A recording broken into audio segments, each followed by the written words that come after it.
Welcome to my YouTube channel, Edu360 Plus, where every lesson brings you one step closer to success. नमस्कार दोस्तों, आज हम हिंदी व्याकरण का एक बहुत ही महत्वपूर्ण विषय पढ़ने वाले हैं, कारक एवं विभक्ति चिह्न। यह अध्याय लगभग हर प्रतियोगी परीक्षा में पूछा जाता है, लेकिन सबसे ज्यादा गलती भी इसी में होती है। क्यों? क्योंकि बहुत से विद्यार्थी कारक और विभक्ति चिह्न को एक ही समझ लेते हैं। अगर आज यह अंतर अच्छी तरह समझ में आ गया, तो इस अध्याय का कोई भी प्रश्न आपको परेशान नहीं करेगा। राम ने आम खाया। अब बताइए, यहां ने क्या है? क्या यह कर्ता कारक है? नहीं, ने कर्ता कारक नहीं है। यह कर्ता कारक का विभक्ति चिह्न है। अब सवाल आता है, अगर ने कारक नहीं है तो कारक किसे कहते हैं? पहले यही समझते हैं। कारक कारक किसे कहते हैं? पहले यही समझते हैं। कारक का मतलब बहुत आसान है। जब किसी वाक्य में संज्ञा या सर्वनाम का क्रिया के साथ कोई संबंध बनता है, तो उसी संबंध को कारक कहते हैं। याद रखने के लिए एक छोटी सी बात, कारक मतलब संबंध। अब अगला सवाल, अगर कारक संबंध है तो विभक्ति चिह्न क्या है? यह भी बिल्कुल आसान है। जब यही संबंध को ने, को, से, में, पर, का, के की जैसे शब्दों से व्यक्त किया जाता है, तो उन्हें विभक्ति चिह्न कहते हैं। यानी कारक संबंध है और विभक्ति चिह्न उस संबंध को बताने वाला चिह्न है। अब तक बात आसान थी। अभी तक हमने समझा कि कारक संबंध होता है और विभक्ति चिह्न उस संबंध को बताने वाला चिह्न होता है। अब सवाल है, क्या हम पूरे अध्याय को एक ही वाक्य से समझ सकते हैं? बिल्कुल समझ सकते हैं। ध्यान से यह वाक्य पढ़िए। हे प्रभु, राम के भाई लक्ष्मण ने पत्थर से मारकर पेड़ से तोड़े हुए आमों को टोकरी में भरकर सीता मैया के लिए भेजा। पहली बार पढ़ने पर यह एक साधारण वाक्य लगता है, लेकिन व्याकरण की दृष्टि से यह बहुत महत्वपूर्ण वाक्य है। अब हम इसे धीरे धीरे समझते हैं। सबसे पहला शब्द हे। सबसे पहले हे को देखिए। क्या यह कारक है? नहीं, यह केवल किसी को पुकारने के लिए प्रयोग किया गया शब्द है। इसे संबोधन सूचक अव्यय कहते हैं। याद रखिए, हे कारक नहीं है। अब अगला शब्द प्रभु। अब सोचिए, पुकारा किसे जा रहा है? प्रभु को, इसलिए प्रभु यहां संबोधन कारक है। यानी हे केवल पुकारने का संकेत है, लेकिन प्रभु संबोधन कारक है। यह छोटा सा अंतर परीक्षा में कई बार पूछा जाता है। अब आगे बढ़ते हैं राम के। यहां लिखा है राम के भाई। अब प्रश्न है, भाई किसके? राम के। यानी यहां राम और भाई के बीच संबंध बताया जा रहा है, इसलिए राम यहां संबंध कारक है और के उसका विभक्ति चिह्न है। अब देखिए, लक्ष्मण ने। अब सवाल, काम किसने किया? लक्ष्मण ने। काम करने वाला हमेशा कर्ता होता है, इसलिए लक्ष्मण यहां कर्ता कारक है और ने उसका विभक्ति चिह्न है। याद रखिए, ने कभी कारक नहीं होता, ने हमेशा विभक्ति चिह्न होता है। अब देखते हैं पत्थर से। अब ध्यान दीजिए, मारने का काम किस चीज की मदद से हुआ? पत्थर से। यानी पत्थर एक साधन है। जहां साधन की बात आती है वहां करण कारक होता है, इसलिए पत्थर बराबर करण कारक, से बराबर विभक्ति चिह्न। लेकिन अब अगला शब्द देखिए, पेड़ से। यहां भी से आया है, लेकिन क्या यहां भी करण कारक होगा? नहीं, यही सबसे महत्वपूर्ण बात है।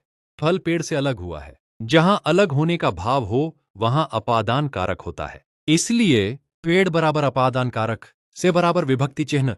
यानी एक ही से कभी करण भी बनाता है और कभी अपादान भी, इसलिए केवल विभक्ति चिह्न देखकर उत्तर मत दीजिए, अर्थ समझिए, तभी सही कारक पहचान पाएंगे। अब देखिए आमों को।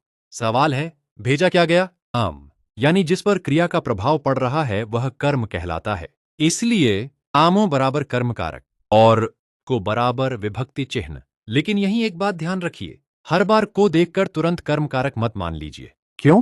क्योंकि को का प्रयोग संप्रदान कारक में भी होता है। ये बात अभी अगले उदाहरण में समझ में आ जाएगी। अब देखिए, टोकरी में। आम कहां रखे गए? टोकरी में। जिस स्थान पर कोई काम होता है या कोई वस्तु स्थित होती है उसे अधिकरण कारक कहते हैं, इसलिए टोकरी बराबर अधिकरण कारक, में बराबर विभक्ति चिह्न। अगर वाक्य में या पर आए तो पहले स्थान का अर्थ देखिए। अगर स्थान का भाव है तो अधिकरण कारक होगा। अब आखिरी भाग, सीता मैया के लिए। अब सोचिए, आम किसके लिए भेजे गए? सीता मैया के लिए। यानी जो वस्तु प्राप्त करने वाला है उसे संप्रदान कारक कहते हैं, इसलिए सीता मैया बराबर संप्रदान कारक, के लिए बराबर विभक्ति चिह्न। अब आपको एक और महत्वपूर्ण बात समझ में आ गई होगी। अभी हमने कहा था कि को का प्रयोग संप्रदान कारक में भी होता है। उदाहरण देखिए, मैंने गरीब को भोजन दिया। यहां भोजन किसे मिला? गरीब को। इसलिए यहां गरीब संप्रदान कारक है। यानी को कभी कर्म का विभक्ति चिन्ह होता है और कभी संप्रदान का। इसलिए उत्तर देने से पहले हमेशा अर्थ समझिए। अब पूरे वाक्य का एक बार पुनरावलोकन स्पष्टीकरण करते हैं। हे संबोधन सूचक अव्यय है जिसका प्रयोग किसी को पुकारने के लिए किया जाता है। प्रभु वह शब्द है जिसे पुकारा जा रहा है, इसलिए यह संबोधन कारक है। राम संबंध कारक है और के उसका विभक्ति चिन्ह है। लक्ष्मण कर्ता कारक है और ने उसका विभक्ति चिन्ह है। पत्थर करण कारक है क्योंकि यह मारने का साधन है और से उसका विभक्ति चिन्ह है। पेड़ अपादान कारक है क्योंकि फल पेड़ से अलग हुआ है और से उसका विभक्ति चिन्ह है। आमो कर्म कारक है और को उसका विभक्ति चिन्ह है। टोकरी अधिकरण कारक है और में उसका विभक्ति चिन्ह है। सीता मैया संप्रदान कारक है क्योंकि वह वस्तु प्राप्त करने वाली है और के लिए उसका विभक्ति चिन्ह है। अभी तक हमने एक उदाहरण के माध्यम से 8 कारकों को समझ लिया। अब एक एक कारक को थोड़ा विस्तार से समझते हैं ताकि परीक्षा में किसी भी प्रकार का प्रश्न आए आप आसानी से उत्तर दे सकें। 1. कर्ता कारक। सबसे पहले बात करते हैं कर्ता कारक की। नाम से ही समझ में आता है जो कार्य करता है वही कर्ता होता है। इसे पहचानने का सबसे आसान तरीका है, अपने आप से पूछिए किसने। जिस शब्द से किसने का उत्तर मिले वही कर्ता कारक होगा। इसका प्रमुख विभक्ति चिन्ह है ने। लेकिन यहां एक महत्वपूर्ण बात ध्यान रखिए, हर कर्ता कारक के साथ ने आए ऐसा जरूरी नहीं है। उदाहरण देखिए, राम पढ़ता है। यहां राम करता है लेकिन ने नहीं आया। अब दूसरा वाक्य, राम ने पत्र लिखा। यहां भी राम करता है लेकिन इस बार ने आया है। इसलिए केवल ने देखकर ही कर्ता कारक मत पहचानिए, पहले अर्थ समझिए। 2. कर्म कारक। अब बात करते हैं कर्म कारक की। कर्म वह होता है जिस पर कार्य का प्रभाव पड़ता है। पहचान क्या होगी, किसको या क्या? उदाहरण देखिए, मैंने मोहन को बुलाया। मैंने किसको बुलाया? मोहन को। इसलिए मोहन कर्म कारक है। एक और उदाहरण, राम ने आम खाया। राम ने क्या खाया? आम। यहां आम कर्म कारक है। 3. करण कारक। अब तीसरा कारक, करण कारक। करण का अर्थ है जिस साधन से कार्य किया जाए। पहचान के लिए प्रश्न पूछिए, किससे या किस साधन से। उदाहरण, वह कलम से लिखता है। किस साधन से लिखता है? कलम से। इसलिए कलम करण कारक है। ध्यान रखिए, यदि से साधन का भाव बता रहा है तभी करण कारक होगा। 4. संप्रदान कारक। अब बात करते हैं संप्रदान कारक की। यह कारक परीक्षा में बहुत पूछा जाता है। संप्रदान का अर्थ है जिसके लिए कार्य किया जाए या जिसे कोई वस्तु दी जाए। पहचान, किसके लिए या किसे। उदाहरण, मैंने गरीब को भोजन दिया। भोजन किसे दिया? गरीब को। यहां गरीब संप्रदान कारक है। ध्यान दीजिए, यहां को आया है लेकिन यह कर्म नहीं, संप्रदान है। यानी केवल विभक्ति चिन्ह देखकर उत्तर नहीं देना है। 5. अपादान कारक। अब समझते हैं अपादान कारक। जहां किसी वस्तु के अलग होने का भाव हो वहां अपादान कारक होता है। पहचान, किससे अलग? उदाहरण, पेड़ से फल गिरा। फल किससे अलग हुआ? पेड़ से। इसलिए पेड़ अपादान कारक है। 6. संबंध कारक। अब बात करते हैं संबंध कारक की। जब दो शब्दों के बीच संबंध बताया जाता है वहां संबंध कारक होता है। पहचान, किसका? किसकी? किसके? उदाहरण, यह राम की पुस्तक है। किसकी पुस्तक? राम की। इसलिए राम संबंध कारक है। 7. अधिकरण कारक। आप समझते हैं अधिकरण कारक। जहां कार्य होता है या किसी वस्तु का स्थान बताया जाता है वहां अधिकरण कारक होता है। पहचान, कहां या किस स्थान पर। उदाहरण, किताब मेज पर रखी है। कहां रखी है? मेज पर। इसलिए मेज अधिकरण कारक है। 8. संबोधन कारक। अब आखिरी कारक, संबोधन कारक। जब किसी को बुलाया या पुकारा जाता है वहां संबोधन कारक होता है। पहचान, किसे पुकारा जा रहा है? उदाहरण, हे मित्र इधर आओ। यहां मित्र संबोधन कारक है और हे संबोधन सूचक अव्यय है। कुछ परीक्षा स्तर के प्रश्न देखते हैं।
एक गोल्डन रूल, विभक्ति चिन्ह नहीं, पहले अर्थ देखिए, अर्थ समझिए, प्रश्न पूछिए, कारक पहचानिए। दोस्तों, हमारा प्रयास सिर्फ पढ़ाना नहीं, बल्कि परीक्षा में चयन दिलाने वाले कॉन्सेप्ट्स और हिडन एग्जाम फैक्ट्स सबसे पहले आप तक पहुंचाना है। अगर आप ऐसी ही हाई क्वालिटी और एग्जाम ओरिएंटेड तैयारी चाहते हैं, तो अभी चैनल को सब्सक्राइब कर लीजिए, क्योंकि यहाँ हर क्लास में आपको कुछ नया और उपयोगी सीखने को मिलेगा। मुझे पूरा विश्वास है कि आज आपने कुछ ऐसी बातें सीखी हैं जो शायद आपको किसी सामान्य किताब या क्लास में इस तरीके से नहीं मिली होंगी। और एक बात, ऐसी एग्जाम स्पेशल जानकारी जो किताबों में भी आसानी से नहीं मिलती, वह आपको सबसे पहले हमारे चैनल पर मिलेगी। ऐसी ही कॉन्सेप्ट बेस्ड तैयारी के लिए चैनल को सब्सक्राइब करके बेल आइकन जरूर दबा दीजिए।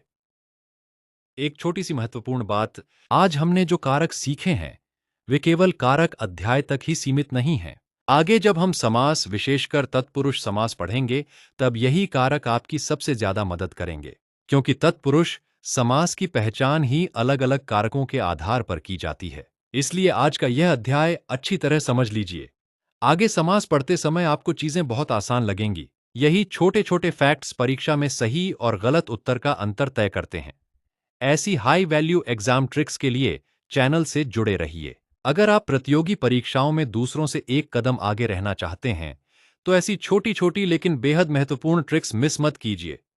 ऐसी जानकारी सबसे पहले हमारे चैनल एडजू 360 प्लस पर ही मिलती है।